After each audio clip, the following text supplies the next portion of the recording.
My name is Clarissa, and I'm 42 years old. The most painful moment of my life came not from strangers, but from my own daughter's lips. Thanksgiving was supposed to be a time of gratitude, of warmth, of family. That year, it was held at my sister Naomi's house. The table stretched long, decorated with golden leaves and candles, a picture perfect setting. My siblings were there with their children, my parents sat at the head of the table, and laughter filled the room. But for me, the air was thick with something else exclusion. I had always been the quieter one in my family, the one who never quite fit into their rhythm. Conversations raced back and forth across the table, stories told with booming voices and inside jokes I wasn't part of. Every time I tried to join in, my words seemed to evaporate into thin air. Someone would talk over me, redirect the conversation, or laugh at something unrelated before I could finish my thought. I sat there, smiling faintly, cutting my turkey into tiny pieces, pretending not to notice. But inside, my chest ached. I had grown used to being overlooked by my siblings and even my parents. Still, I had always believed that at least my daughter Emily, my flesh and blood, my heart would see me, would value me. That illusion shattered in a single whisper. I leaned toward Emily, who was sitting beside me, and tried to make a small joke about the mountain of mashed potatoes on her plate. Before I could even finish, she leaned closer, her voice low but sharp, meant only for me. Mom, she whispered, her lips barely moving. Nobody wants you to speak a word. The room around me blurred. Her words sliced through me cleaner than any knife. For a second, I thought I had misheard, that maybe she had said something else. But when I turned, her face was calm, her attention fixed on her plate, as though she hadn't just gutted me with a sentence. I felt the blood rush to my cheeks, my throat closing tight. I wanted to speak, to defend myself, to ask why, but I couldn't. My voice stuck, trapped by years of being dismissed, by the disbelief that my own daughter had joined the chorus of those who silenced me. Around me, the family continued eating, laughing, passing dishes back and forth. No one noticed the moment that broke me. No one noticed me at all. I forced myself to chew, to swallow, though every bite tasted like ash. I nodded and smiled when someone glanced my way, though my chest felt hollow. I waited until dessert, when Naomi proudly presented her pumpkin pie, before I quietly excused myself. Emily didn't protest. She didn't even glance up when I said I was leaving. The drive home was silent, the road illuminated by the glow of passing streetlights. My hands gripped the steering wheel so tightly, my knuckles whitened.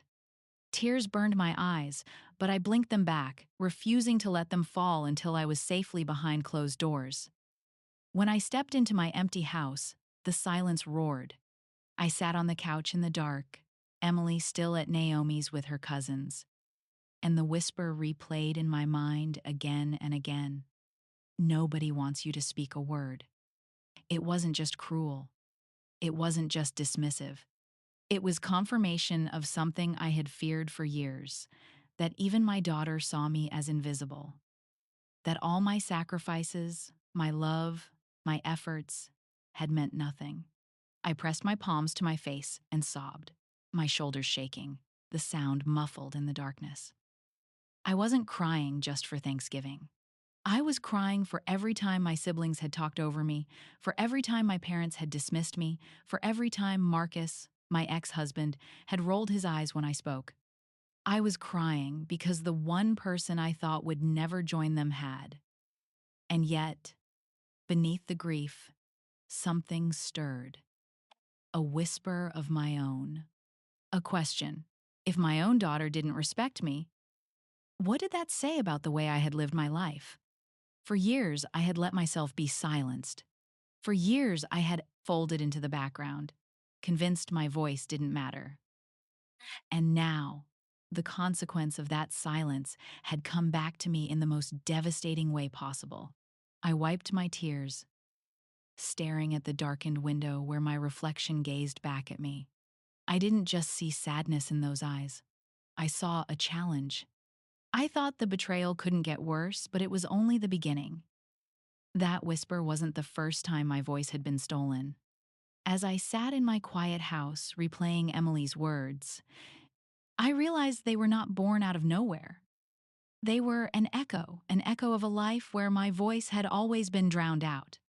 Growing up, I was the middle child of three daughters. My older sister, Naomi, was the golden child, confident, loud, charming.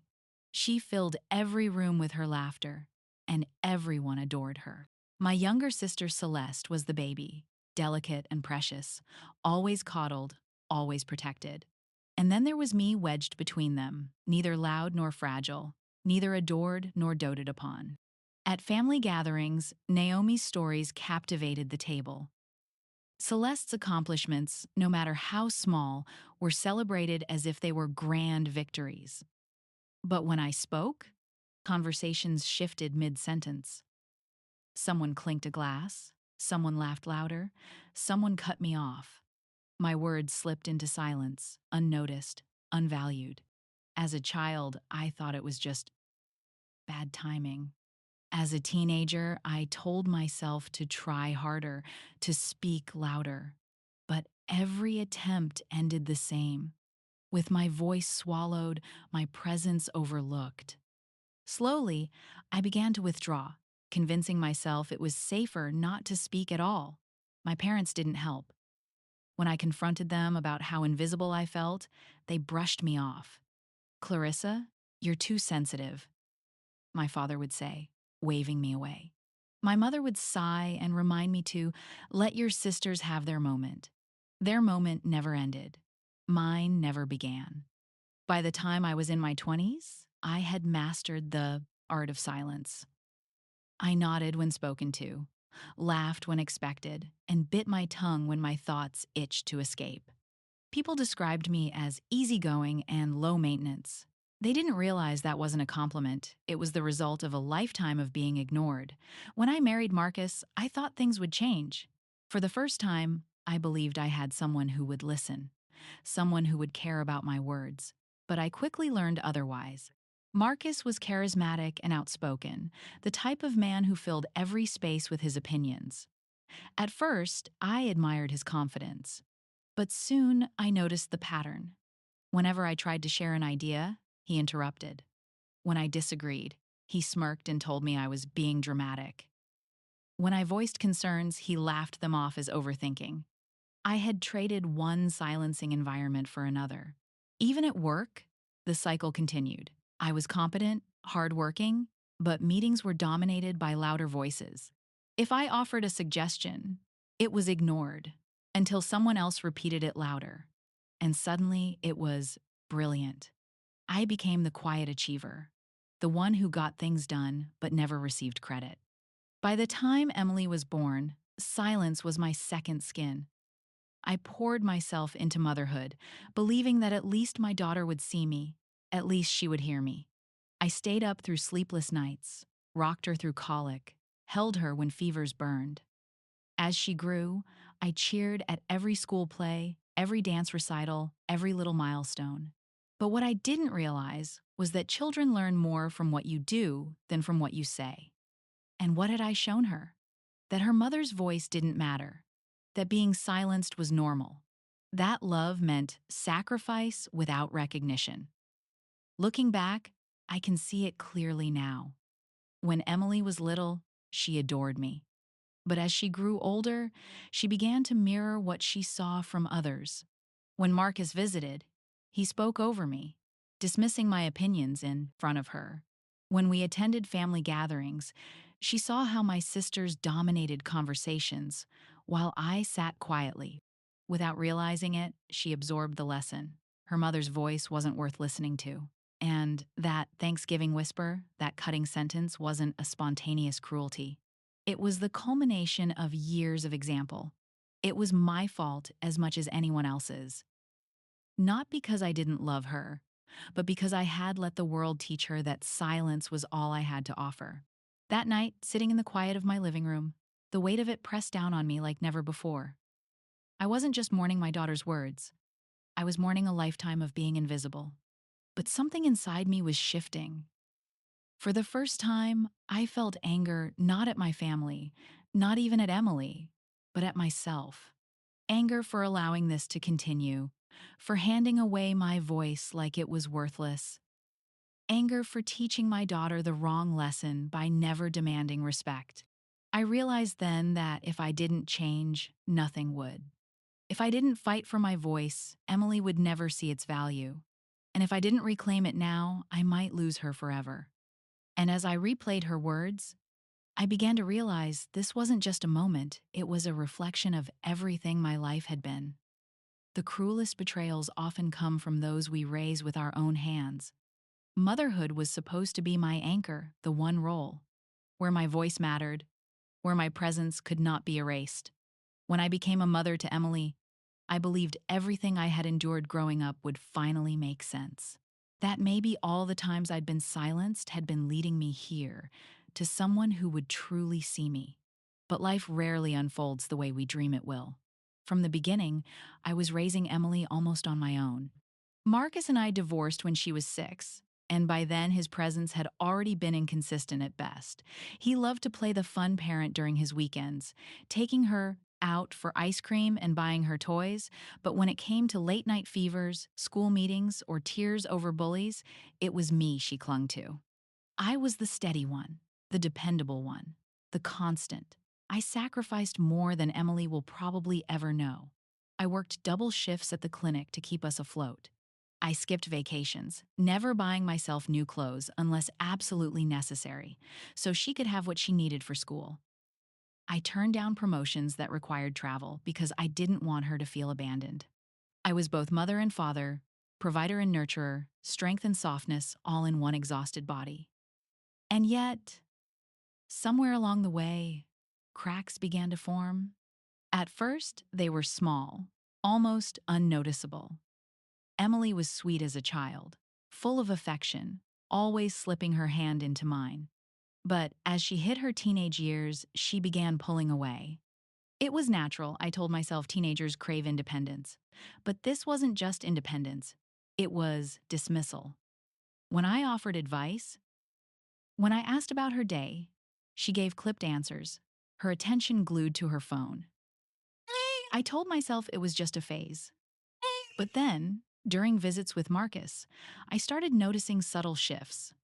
She'd come back parroting his phrases, mimicking his casual disdain. Mom, you're overthinking again. Dad says you're always too serious. Why do you make everything such a big deal? Each phrase was a blade, slicing me in places that were already tender. Marcus had never respected me, not when we were married, not after we separated. And now he was infecting Emily with the same contempt. It was the deepest cut of all, realizing that the daughter I had bled and sacrificed for was slowly learning to look at me through her father's dismissive eyes. I tried harder, of course. I cooked her favorite meals. I asked her to join me for movie nights. I bought tickets for concerts she wanted to see. Even though money was tight, I bent myself in every direction, hoping to remind her of the bond we once had. But each effort was met with resistance. She would text through dinner, laugh at her father's sarcastic remarks about me, and shrug off my attempts at closeness. Slowly, I realized I was repeating the same cycle I had endured my entire life, sitting in the background, unheard, unseen, begging silently for a place at the table. Only this time, the table wasn't filled with my sisters or parents. It was with my own daughter. The guilt gnawed at me. Had I taught her this? By staying silent in front of my family? By letting Marcus dismiss me for so long without standing up? Had I shown her that women like me, quiet, steady, dependable, were not worth listening to? That Thanksgiving whisper wasn't just cruelty. It was a reflection. My daughter was holding up a mirror, showing me the result of years of silence. And yet, buried beneath the guilt, something else was rising. Resolve.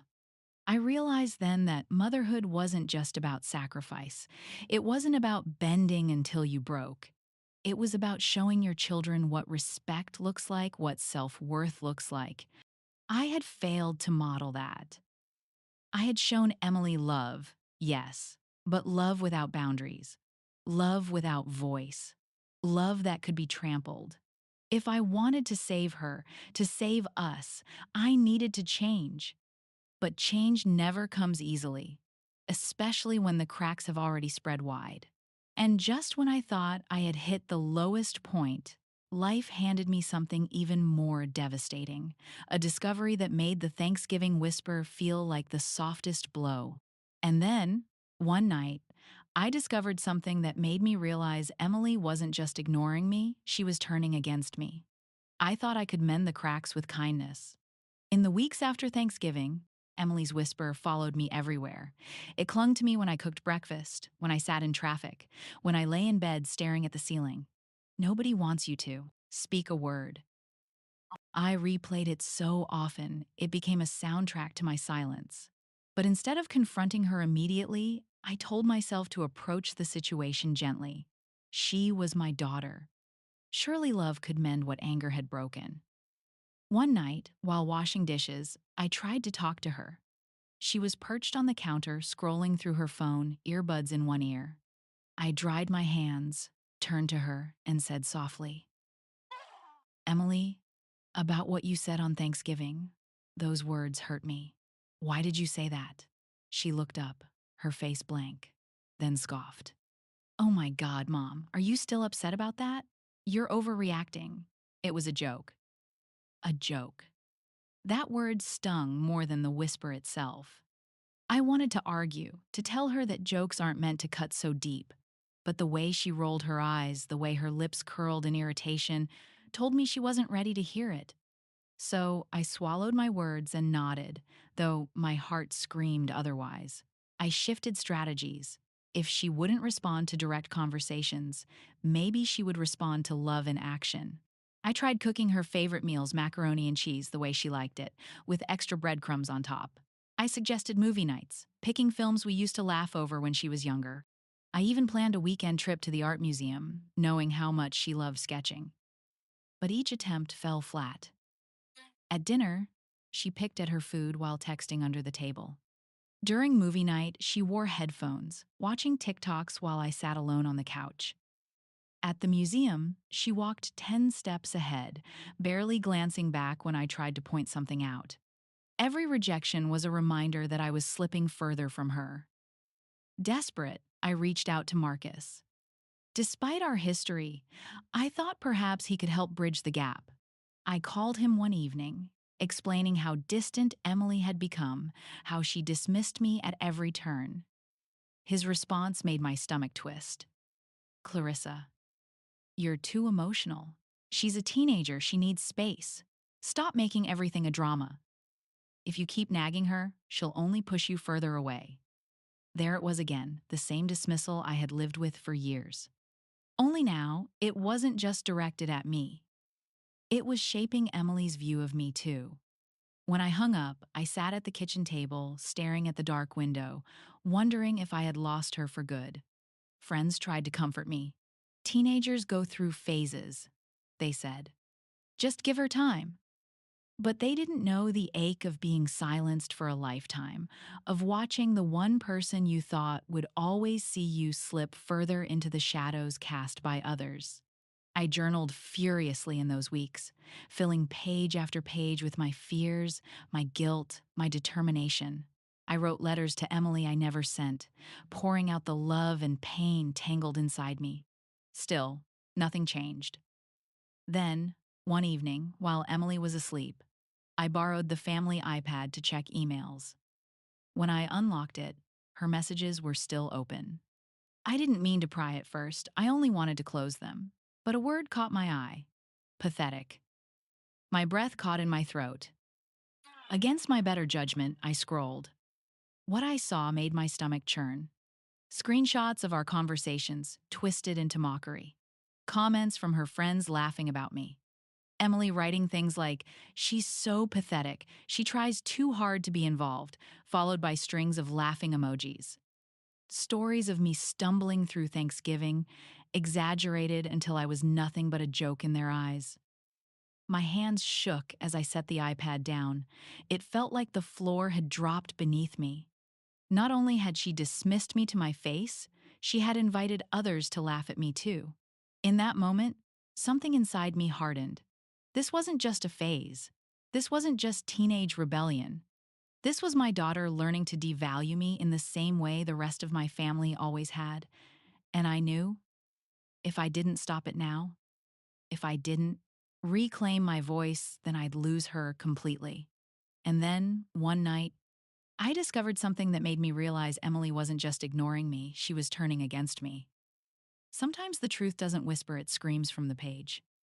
When I set the iPad down that night, I felt like my heart had been ripped from my chest.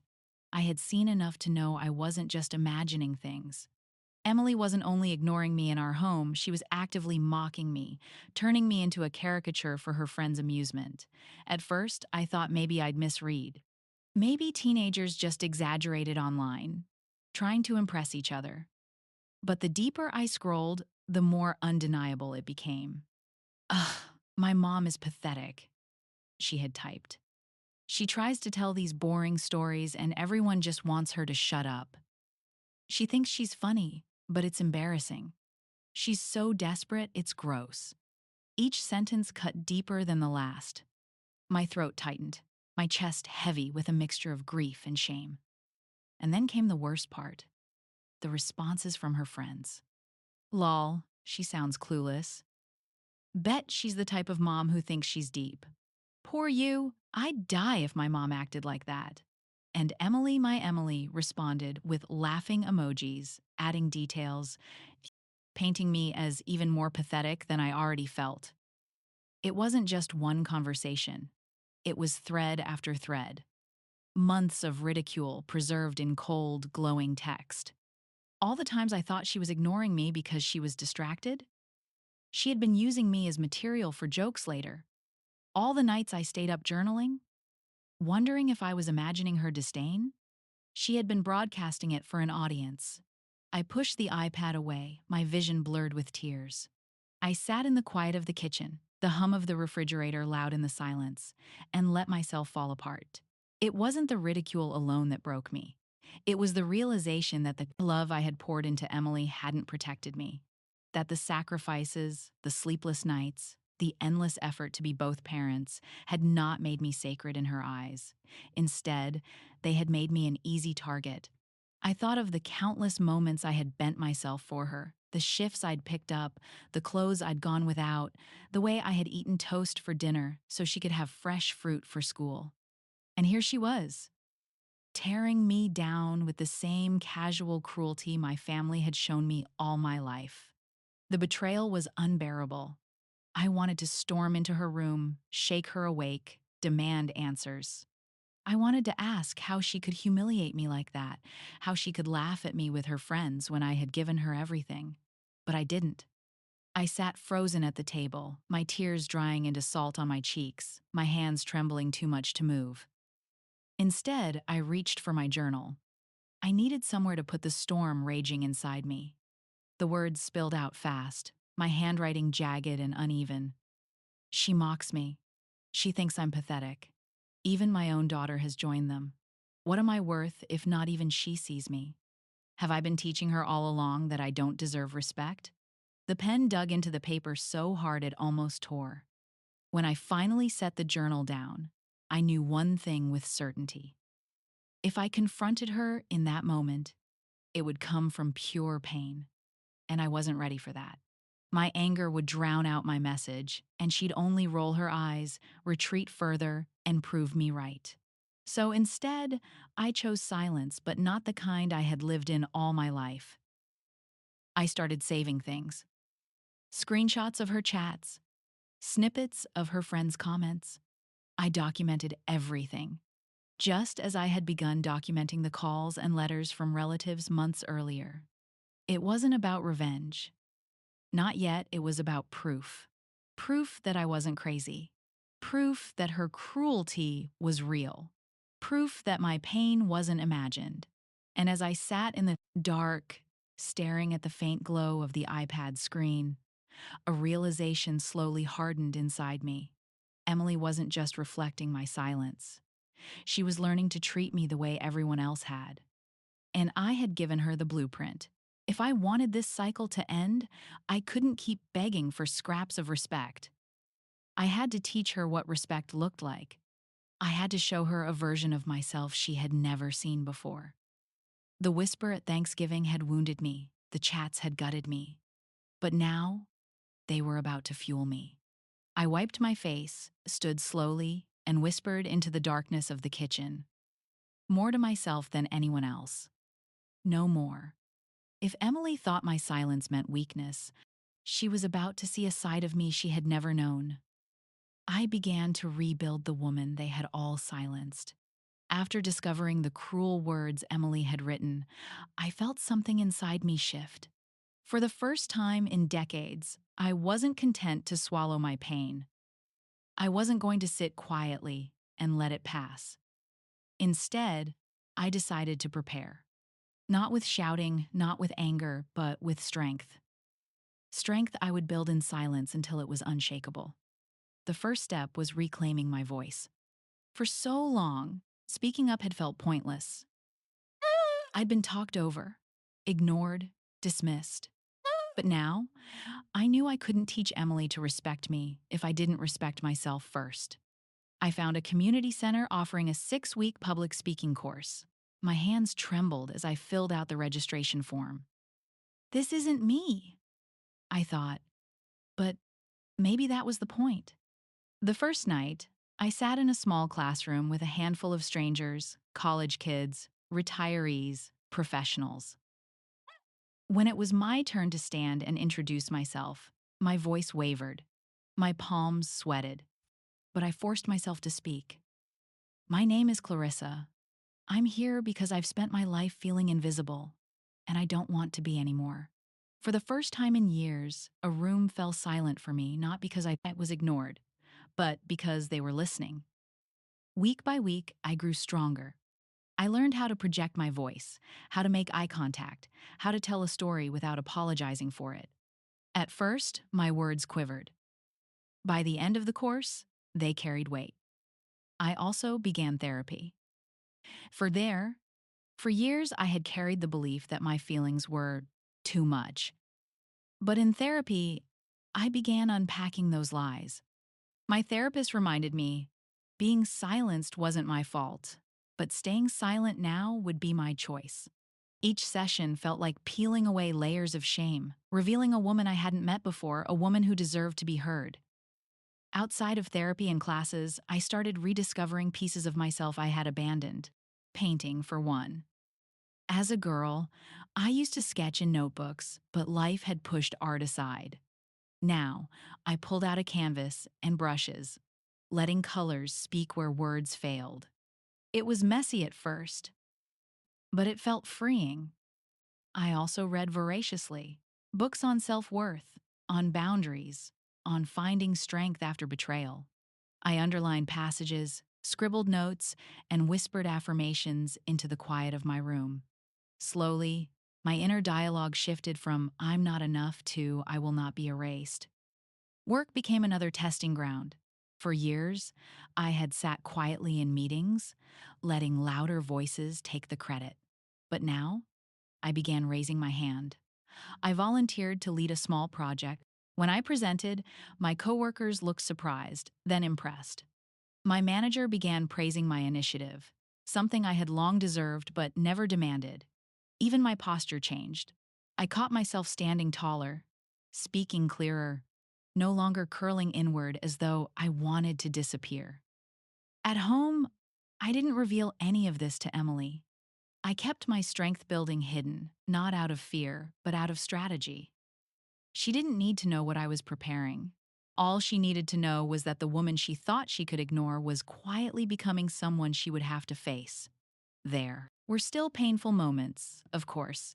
Times when Emily rolled her eyes, when she dismissed me with a shrug, when Marcus undermined me over the phone. Those moments still stung, but they no longer broke me. Instead, they became fuel. Each dismissal was another reason to keep going, another reminder that silence had never saved me. I wrote in my journal almost daily now. but the entries had changed. Where once they were filled with grief and self-doubt, now they brimmed with determination. I will not be invisible. I will teach Emily to see me, even if it shocks her. The next time they silence me, I will not fold. I will rise. The more I wrote, the more I believed it. Months passed, and the holidays loomed again. Another Thanksgiving invitation arrived from Naomi. The memory of last year's whisper still burned in my chest, but I didn't shy away. Instead, I smiled as I folded the card closed. This time would be different. I wasn't going to walk into that room as the woman they ignored.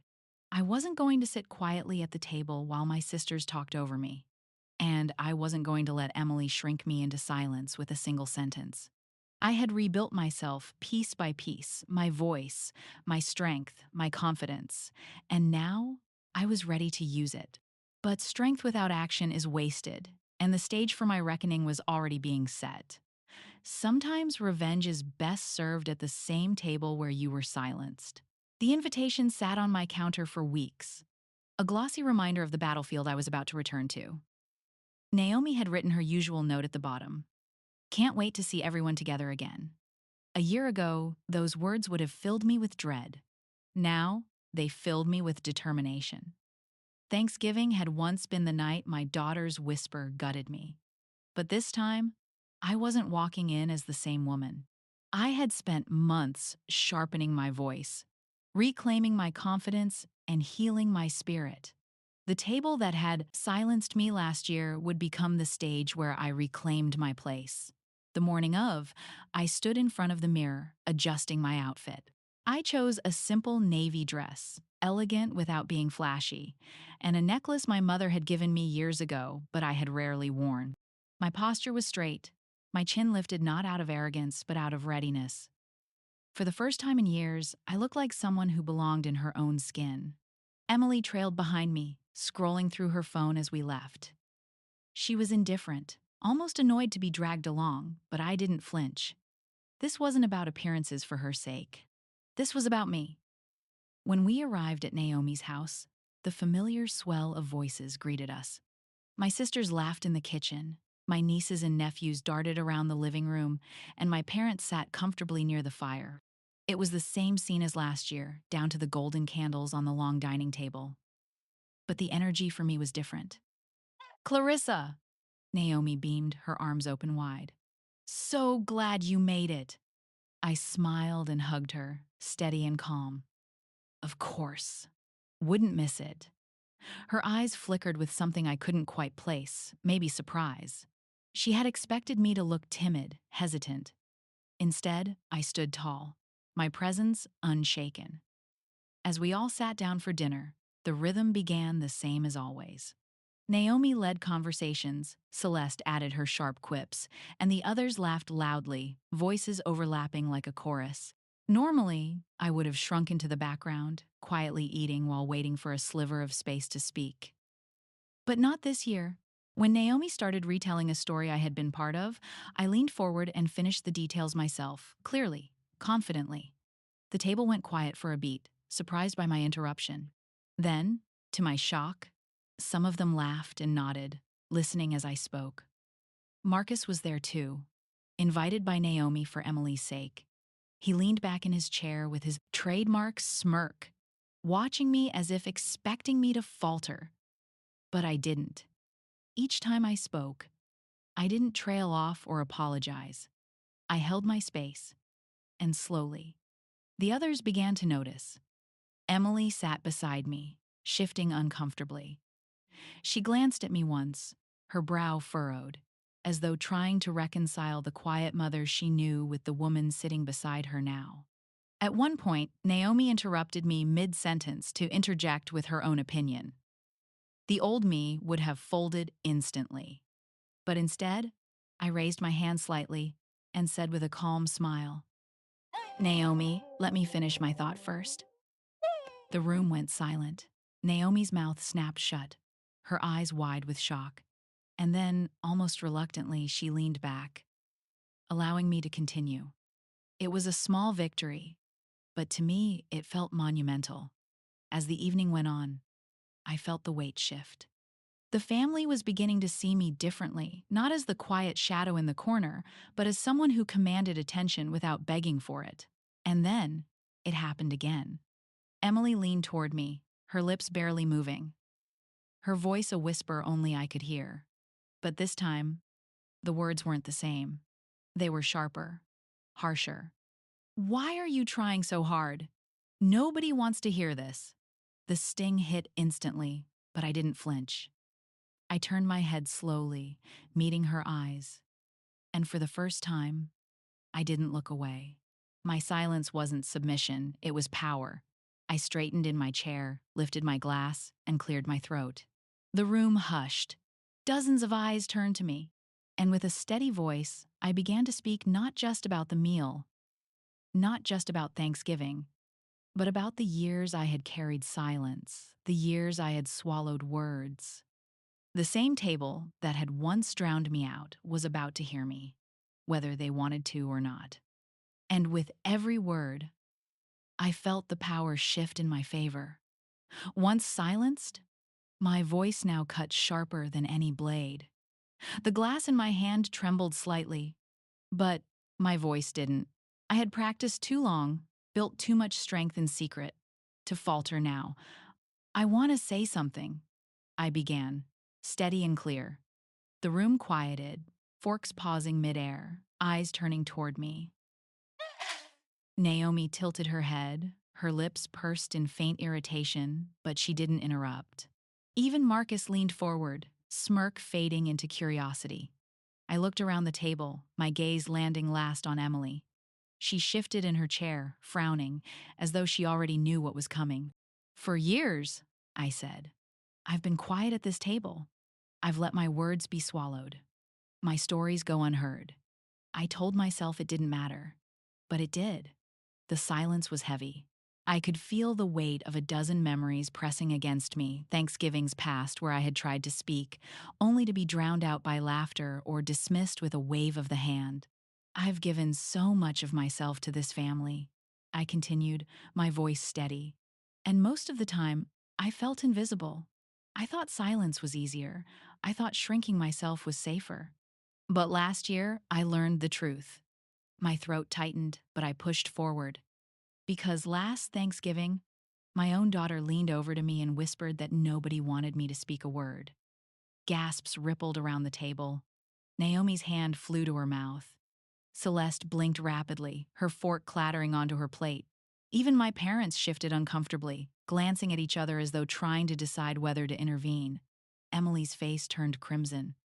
Mom, she began, but I held up my hand, stopping her cold. No, Emily, not this time. My voice carried more strength than I had ever used with her before. You need to hear this. All of you do. I took a breath, the kind my public speaking coach had drilled into me deep, grounding, powerful. I've spent my whole life being silenced. By my sisters, by my parents, by my ex-husband. And I carried that silence like a second skin, believing my voice wasn't worth hearing. But I see now that by letting myself be silenced, I taught my daughter to think the same. That my words don't matter. That I don't matter. And I refuse to live that way anymore. The air in the room thickened. I could see the discomfort on their faces, the shifting in chairs, the darting glances. But I didn't stop. I sacrificed everything for Emily. I pressed on. I worked double shifts to keep a roof over our heads. I gave up promotions to stay present. I poured every ounce of love I had into her. And yet, what I got in return was mockery, dismissal, disrespect. Marcus let out a sharp laugh. Oh, come on, Clarissa. I turned on him like a blade unsheathed. Don't. Don't you dare laugh. You spent years belittling me in front of Emily. You taught her that my voice wasn't worth listening to. Don't act surprised that she believes it now. For once, Marcus had no comeback. His smirk faltered, his jaw tightening. I turned back to the table. You all sat by while I disappeared into the background. You let me become invisible. And maybe you thought it didn't matter, but it did. It mattered to me, and it matters now. Tears prickled my eyes, but I held them back. This wasn't about breaking down, it was about breaking free. I won't be silent anymore, I declared. I won't let anyone, family or not, erase me. I will speak, and if you don't want to hear it, that's your choice. But I won't disappear again. For a long moment, no one spoke. The only sound was the faint crackle of the fireplace and the distant laughter of children in another room. Naomi finally cleared her throat, her voice softer than I'd ever heard it. Clarissa, I didn't realize we'd made you feel that way. Celeste nodded slowly, guilt clouding her features. My parents avoided my gaze, staring at their plates. The cracks of shame were spreading through the table, but I didn't press. Them. Not yet. Instead, I looked at Emily. She was frozen, her eyes wide, her lips trembling. For the first time, she didn't look dismissive or annoyed. She looked unsettled, like the ground beneath her had shifted. And for the first time in years, I felt taller than her. I set my glass down and leaned back. My point made. I didn't need applause. I didn't need agreement. All I needed was the silence that followed the silence of people who, for once, had no choice but to hear me. But what I said next turned silence into outright chaos. The woman they ignored became the one they couldn't silence. The silence after my words was heavy, the kind that presses against your skin. For once, no one rushed to fill it. No one laughed or interrupted. They just stared. And in that stillness, I realized something I had never felt before. I placed my napkin neatly on the table and folded my hands. My voice was calm, deliberate, unwavering. I need you all to understand something. I no longer seek your approval. I no longer beg for a seat at this table. I am here because I choose to be, not because I need to be. Naomi shifted, her usually confident smile faltering. Celeste glanced down, avoiding my eyes.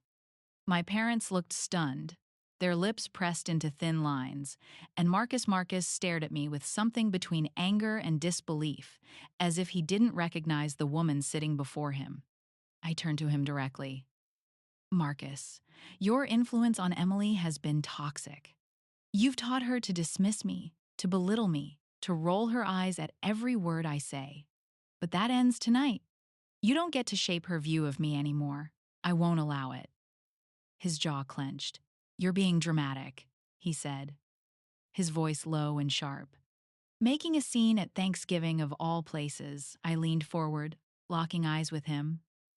No, Marcus, I've lived in scenes you created for years, scenes where I was the punchline, the invisible. Shadow? Tonight isn't drama. Tonight is truth. The room seemed to exhale, the tension almost visible in the air. For the first time, I saw Marcus hesitate. He opened his mouth as if to retort, but no words came. He leaned back, his smirk gone, his silence more satisfying than any apology. Then I turned to the others. You all laughed at Naomi's stories, celebrated Celeste's victories. But when it came to me, you dismissed me, you silenced me, and I let you. I taught you that it was okay. But hear me now, it's not okay anymore. If you want me in this family, you will treat me with the same respect you give everyone else. If not, I'll walk away and I won't look back. Gasps fluttered across the table. My mother finally spoke, her voice trembling. Clarissa, we didn't know you felt this way. I met her gaze evenly. That's because you never asked. The words hung there, undeniable. My mother lowered her eyes, shame flickering across her face. And then I turned to Emily. Her eyes were wide, her fork frozen above her plate. I could see her struggling to process everything, the girl who had once whispered me into silence now staring at a woman who commanded the room. Emily? I said softly but firmly. I love you. That will never change. But love without respect is not enough. I won't let you talk to me the way you did last year. I won't let you mock me in private, or online, or in front of your friends. I am your mother. And if you can't respect me, you will lose access to the things you take for granted: my home, my support, my sacrifices. Her lip trembled. Mom, I didn't. Her voice cracked, for once sounding less defiant and more uncertain. You did, I said gently, but without flinching. And I forgave you in silence because I didn't want to lose you. But forgiving in silence only taught you that it was okay. It's not okay. Not anymore. For the first time, Emily didn't roll her eyes or turn away. She simply stared, her face pale, her defenses crumbling. The table buzzed with whispers, relatives exchanging glances, unsure how to react. But I didn't care. This wasn't for them, it was for me. I leaned back, my plate barely touched, my heart pounding but steady. I had come into this night afraid of being silenced again. Instead, I had turned the table into my stage. And the most satisfying part? They couldn't look away. Thanksgiving ended differently than ever before. No one laughed over me. No one dismissed me. Instead, there was a cautiousness, an awareness that hadn't existed before. Some relatives tried to make small talk, but the balance had shifted. For once, I wasn't invisible. When I stood to leave, I felt taller, stronger, freer than I had in years. Emily followed behind me, quiet and subdued. Marcus stayed behind, stewing in his silence. Naomi hugged me stiffly, still processing. And I walked out with my head high, my steps light, knowing that nothing would ever be the same.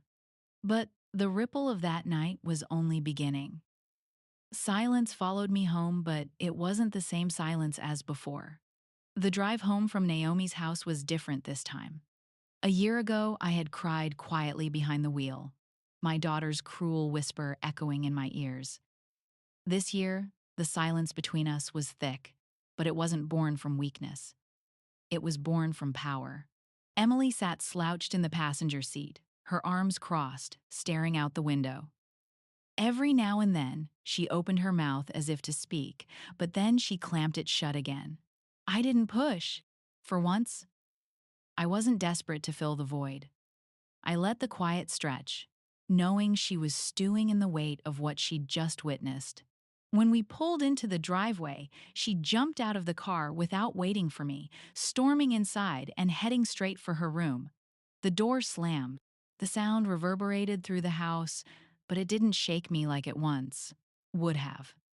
I hung up my coat, kicked off my shoes, and stood in the living room, breathing deeply. My heart still pounded from everything I had said at the table. But instead of regret, I felt relief.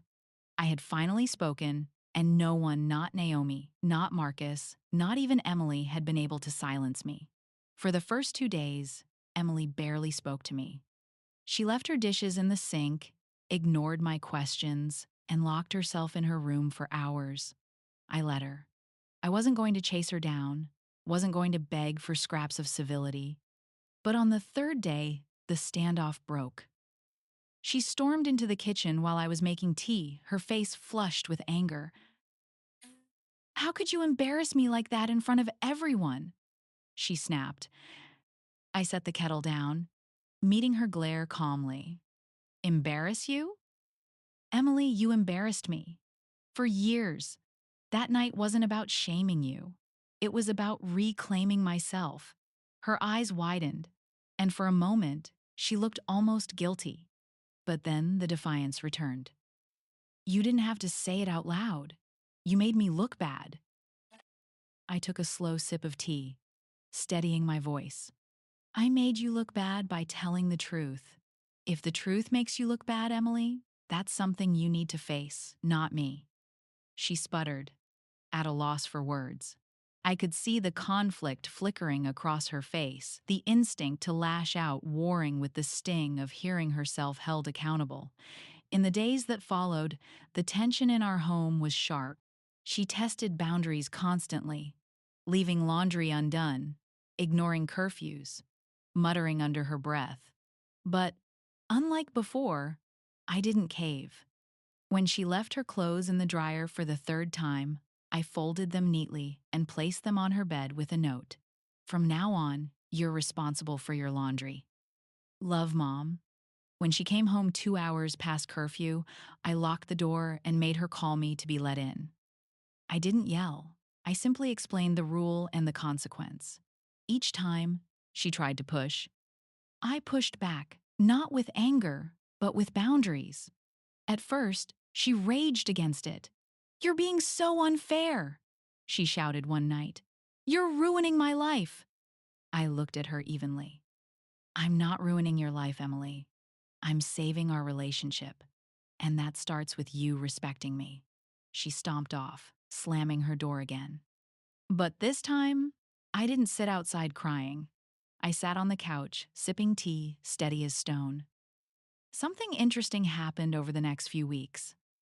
The tantrums grew shorter. The silence between us grew less hostile. And every once in a while, I caught her watching me not with disdain, but with something else: curiosity, confusion, maybe even a hint of admiration. The cracks between us were still there, but they were shifting. She was beginning to realize that I wasn't the mother she could silence anymore.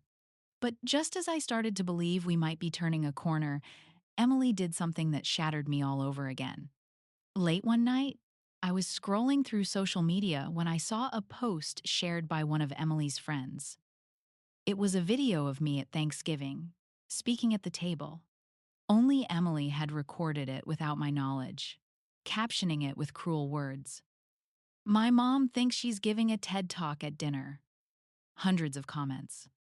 Laughing emojis. People mocking me, strangers piling on. My stomach dropped, my hands trembling as I scrolled through the flood of ridicule. And worst of all, Emily had liked the comments.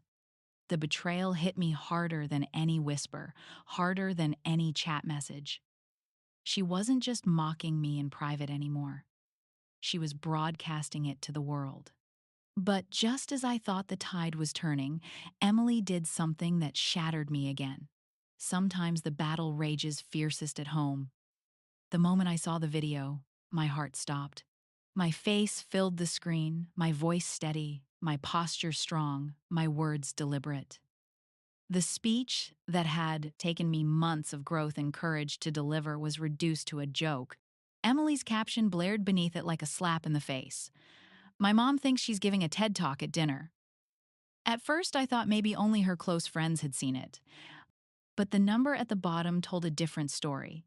Thousands of views, hundreds of comments, some mocking my voice, others criticizing my appearance, many laughing at the idea that I had dared to speak at all.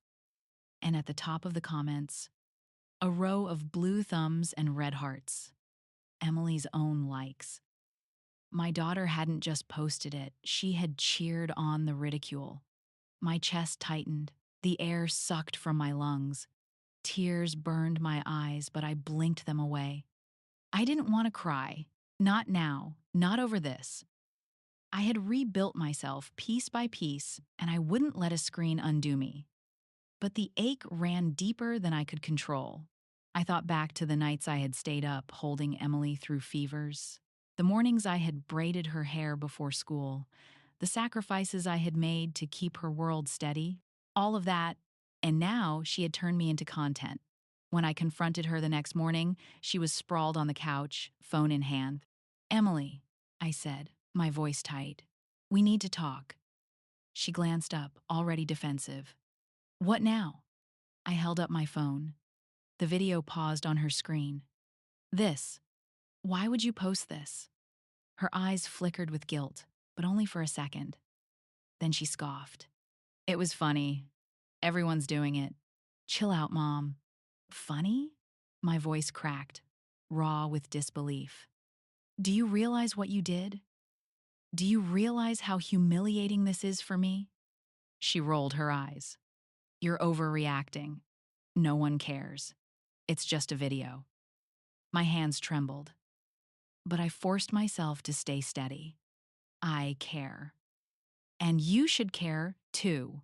You didn't just post a video, you invited the world to mock me? Your own mother. Emily groaned, throwing her head back against the closet. Couch. God, why do you always make everything so dramatic? You're impossible. The words stung, echoing Marcus's voice. Naomi's dismissals. Every silencing I had endured. But this time, I didn't retreat. I stepped closer, lowering my tone to something calm but unyielding. Listen to me carefully. That video was not just disrespectful, it was cruel. You don't get to tear me down for entertainment. You don't get to turn my pain into a joke. I have tolerated too much already, but this is the line. Her arms crossed over her chest, but she didn't speak. Her eyes darted, flickering with uncertainty. I pressed on. You will delete that video, not later. Now. And if I ever see something like this again, Emily, the privileges you take for granted, your phone, your car rides, your spending money, they will be gone. Completely. Her face flushed red, anger boiling. You can't do that. You can't control me. Yes, I said firmly. I can, and I will, because I am your mother. And if you don't respect me, then you don't deserve the things I provide. The silence that followed was thick, charged. Emily's jaw clenched, her eyes glistening with unshed tears, not of sadness, but of rage. For a moment, I thought she would scream, or throw something, or storm out. Instead, she shoved the phone into her lap and deleted the video with 3 sharp taps. The screen went dark. There, she spat. Happy? I took a slow breath, steadying myself. No, Emily, I'm not happy. But I am done being your punchline. I walked away, my heart pounding, my hands trembling. In my room, I closed the door and let the tears fall not out of weakness, but out of grief. Because the truth was unbearable. The daughter I had sacrificed everything for had humiliated me in a way even strangers never could. But even through the tears, one thought burned steady. I would not back down. Not this time. And when that confrontation came, it changed everything. I had begged for love, but now I demanded respect. The night Emily deleted the video, the house felt heavier than ever. Her slammed bedroom door echoed through the halls, but I didn't chase after her. For years, I had run after her approval, softening my voice, shrinking my needs, hoping to win back her affection. Not anymore. I sat at the kitchen table with a cup of tea, my hands wrapped around the mug, my body trembling from the confrontation. But beneath the tremor was something stronger. Resolve. For the first time, I had laid down boundaries, not with tears, but with authority. The next morning, Emily shuffled into the kitchen, her hair a tangled mess, her face drawn from lack of sleep. She opened the fridge without looking at me, but I didn't let her escape. Sit down, I said firmly. She froze, milk carton in hand. For a moment, I saw her consider ignoring me, brushing me off like always. But something in my voice made her pause. She sighed, shut the fridge, and dropped into the chair across from me. I looked her straight in the eyes. We're going to have a serious conversation. And you're going to listen. She rolled her eyes, but she didn't leave. I took a deep breath.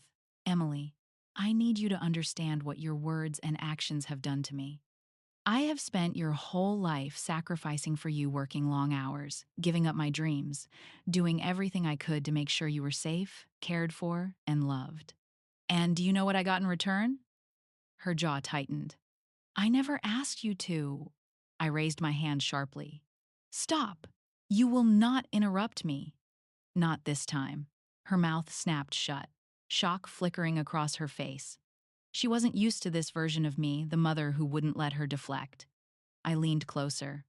What I got in return was disrespect. You whispered to me last Thanksgiving that nobody wanted me to speak. You mocked me in your group chats, calling me pathetic. And then you humiliated me in front of the world with that video. Do you understand what that does to a person? Do you understand how it feels to be betrayed by the very child you gave everything for? Emily's eyes dropped to the table. Her fingers fidgeted with the edge of her sleeve. For once, she didn't have a quick comeback. I pressed on. I love you. That has never changed, and it never will. But love without respect is worthless. From now on, Emily, there will be rules. You will speak to me with respect, or there will be consequences. You will not mock me online. You will not roll your eyes when I talk. And you will not treat me like I am beneath you. I am your mother. You will not forget that again. Tears pricked her eyes, though she blinked them away quickly. Her voice cracked when she finally spoke. Why are you making this such a big deal? It was just a joke. It was not a joke. I cut in, my tone sharp. It was cruelty. And if you continue down this path, Emily, you're going to lose me. You'll still have a roof over your head, but you won't have my support. You won't have my trust. And one day, you'll realize too late that respect is the foundation of every relationship, even between a mother and daughter. Silence stretched between us. She looked away, her shoulders hunched, her usual fire dimmed. For the first time, I saw not defiance in her expression, but uncertainty. I softened my voice, though I didn't lose my firmness. I don't want to fight with you. I want us to rebuild. But I will not sacrifice myself anymore to make you comfortable. That part of me is gone.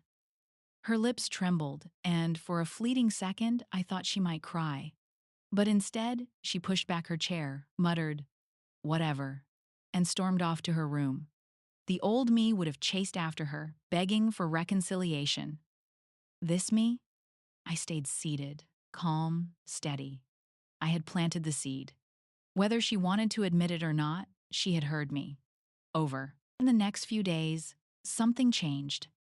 Emily didn't apologize, not yet. But she grew quieter. The mocking comments stopped. The eye rolls lessened. She didn't slam her door as much. One afternoon, I even noticed she had deleted not just the video, but several other posts that had mocked me. It wasn't forgiveness. It wasn't healing. But it was a beginning. For years, I had begged for her love. Now, I had demanded her respect. And though she didn't say it, I could see in her eyes that she had begun to see me differently. But forgiveness wasn't instant, it had to be earned. I was no longer invisible, I was the foundation of my own home. The weeks after our confrontation felt strange, almost like stepping into unfamiliar territory. The house was quieter, yes, but it was a different kind of quiet. Not the stifling silence of being ignored, but the tentative silence of change. Emily tiptoed around me at first. She still carried herself with teenage stubbornness, her headphones in, her eyes glued to her phone, but something had shifted. She no longer snapped at me for every word I spoke. She no longer rolled her eyes at my sentences. It wasn't open respect yet, but it was the absence of disrespect, and that was enough to give me hope. I poured my energy into myself, into the life I was building beyond the walls of our house. At work, I thrived. My manager assigned me leadership roles more often. Colleagues asked for my input, and for the first time in years, I didn't shrink when praised. I spoke clearly, confidently, without apology. Outside of work, I kept painting. My canvases lined the hallway, bursts of color and movement, each one a reminder that I had something valuable to express. I even joined a local art group, nervously showing up to the first meeting but leaving with a handful of new friends who encouraged me. But the real test was always at home. One evening, while I cooked dinner, Emily appeared in the doorway. She hesitated before speaking. "Do you need help with anything?" I nearly dropped the spoon in my hand. It wasn't an apology, but it was the closest she had come to extending an olive branch. "Sure," I said, keeping my tone light. "You can chop the vegetables." She didn't complain. She stood beside me, awkward at first, but gradually settling into the rhythm. We didn't talk much, but the silence wasn't hostile. It was peaceful. Another time, she came into my room while I was painting. She leaned against the doorframe, watching quietly. "That one's not bad," she muttered, pointing to a canvas with deep blues and golds. "Thanks," I said softly.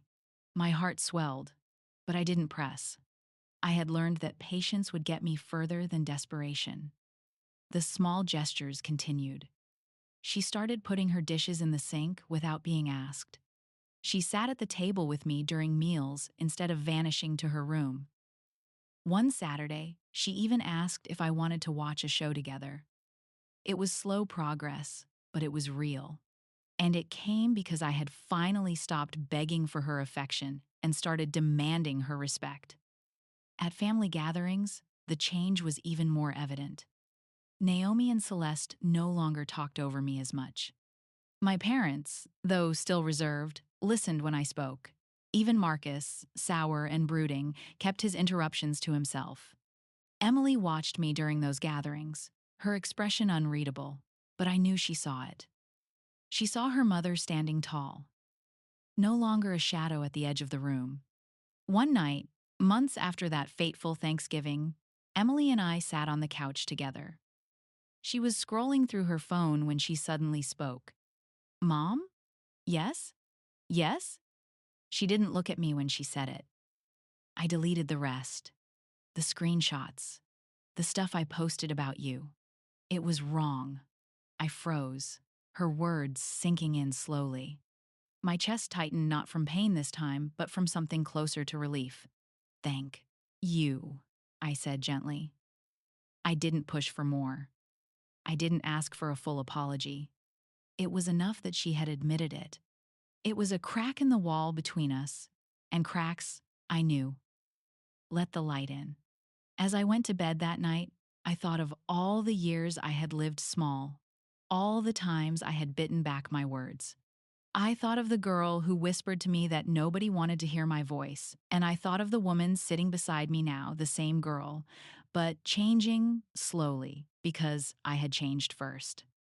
Motherhood, I realized, wasn't about controlling your child. It was about modeling the strength you wanted them to carry. And though the journey wasn't over, I knew I had finally given Emily something real to see. A mother who demanded respect, who valued herself, who refused to disappear. For the first time in years, I felt both loved and respected. Not perfectly, not completely, but enough to know we were building something new. But the greatest victory wasn't their respect, it was mine. The voice they tried to silence became the one they had to hear. I often think back to that first Thanksgiving whisper, the one that broke me. "Nobody wants you to speak a word." For weeks afterward, those words haunted me. They echoed in every silence, every pause, every moment when I questioned my worth. At the time, I thought they would destroy me. But in truth, they became the beginning of everything. It took betrayal from my own daughter for me to finally confront a truth I had been running from my whole life. That I had been complicit in my own silencing. I had allowed myself to be erased, hoping that if I stayed small, I would be loved, hoping that if I stayed quiet, I would be accepted. But the reality was, love without respect is nothing. Acceptance without acknowledgement is hollow. I grew up in a family where my sisters shone brighter, where my parents overlooked me, where my words evaporated into laughter and noise. I married a man who continued. Why? The cycle, mocking me, dismissing me, training me to believe my thoughts were too much.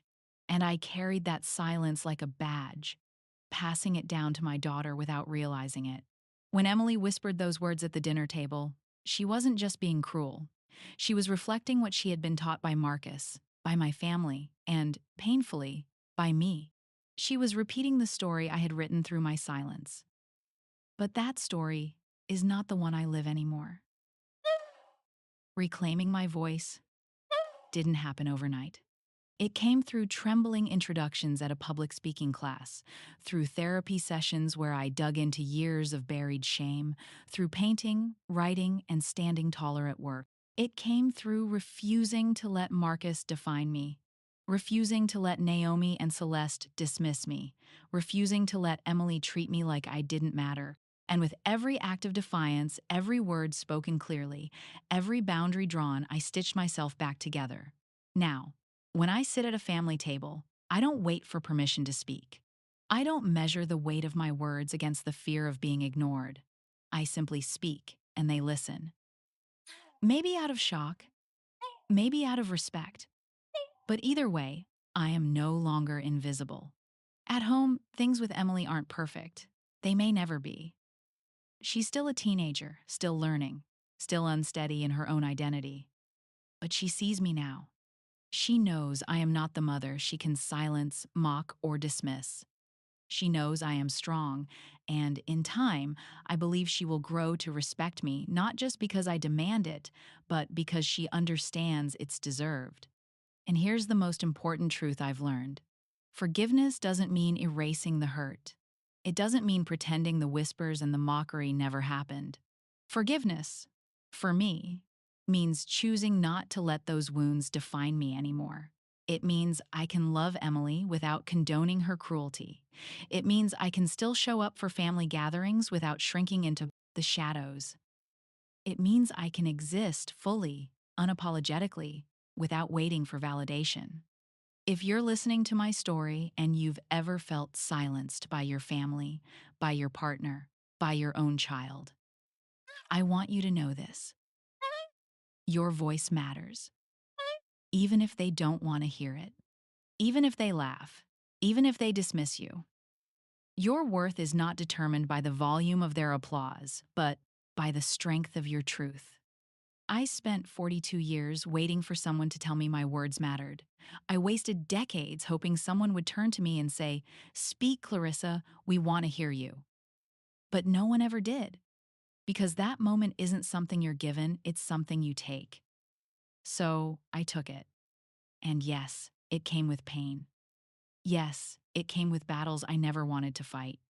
Yes, it meant losing the version of Emily I thought I had and facing the reality of who she had become.